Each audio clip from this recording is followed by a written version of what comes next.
ambitious. I said that carefully because I don't believe my job is finished. And my aim is to finish his work. Jesus said, my food is to do the Father's will and to finish his work. God made that very real to me, John 4:34. And I went around telling people I've got a new diet. And they said, what is it? My food is to do the Father's will, finish his work. So you have a home in heaven. I mean, heaven has become real to me.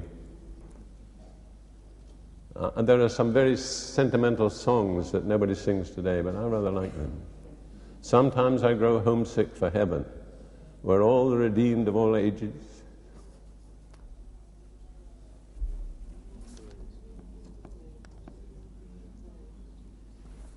sing glory around the white throne. It's corny, but I like it. I used to be very complicated, very intellectual, very profound. Now I'm very simple. I have a home in heaven. Hallelujah. I have a Father who loves me. Hallelujah. I have a Savior who's waiting for me. And I have wonderful brothers and sisters that are there ahead of me. I think I mentioned to someone one night about Ali, the Sudanese Muslim whom I led to the Lord. I trust by the grace of God he'll be there. Amen. And you say, thank you. I'm here because of you. Would there be anybody in heaven who'd say that to you? I thank you. I'm here because of you. It's a very meaningful consideration.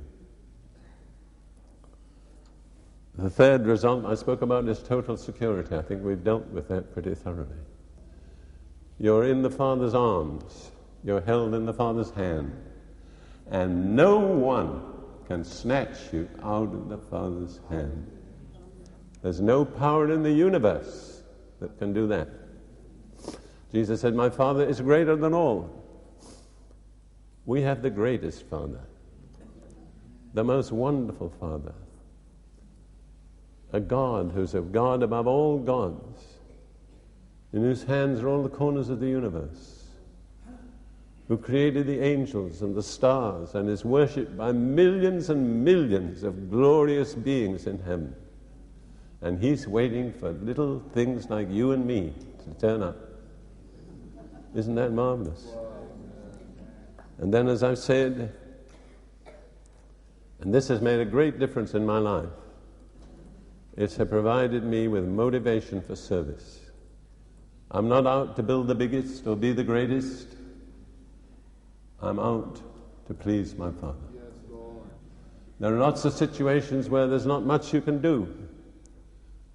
You may be sitting in the doctor's waiting room and you're late and he's keeping you waiting and the magazines are pretty boring. And what are you going to do? Please my Father. Yeah. By my attitude, by my meditation.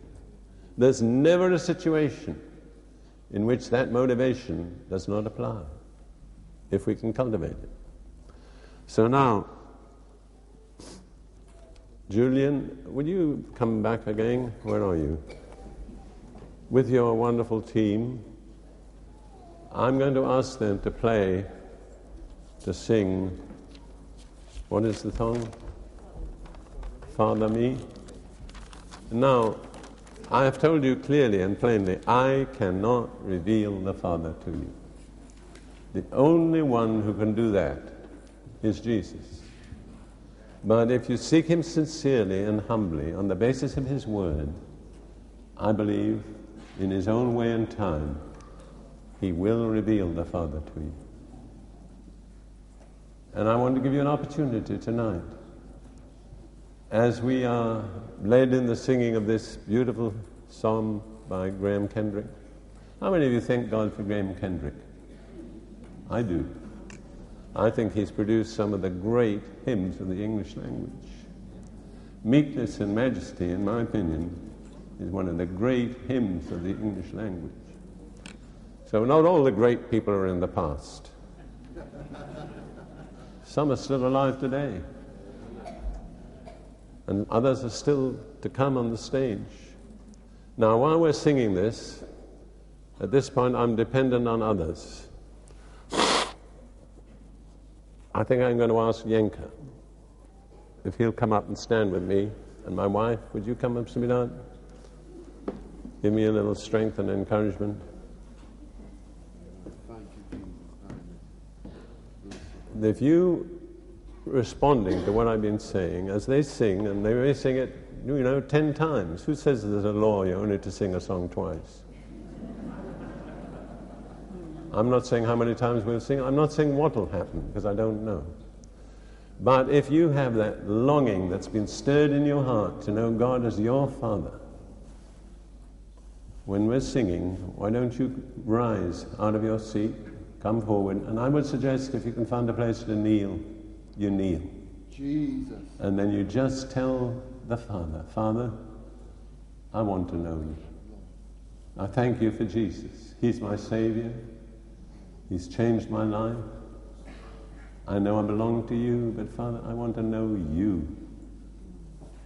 I'm on the way, but I want to come to the destination. And I guarantee you nothing. I don't know what will happen. But I have a sense that God is here tonight. Yes. And that there is a hunger in many hearts. Yes, amen. Blessed are those who hunger and thirst for righteousness, for they shall be filled. If you are hungry and thirsty here tonight, you will be filled. So when they begin to sing, I think Ruth and I are going to step down. Yenka, you can stay here with the musicians, and we'll play it by ear after that. But I invite you, if you're hungry and thirsty for the knowledge of the Father, that as they begin to sing, you will stand to your feet, and if you feel so led, move out and begin to cry out to God and worship Him.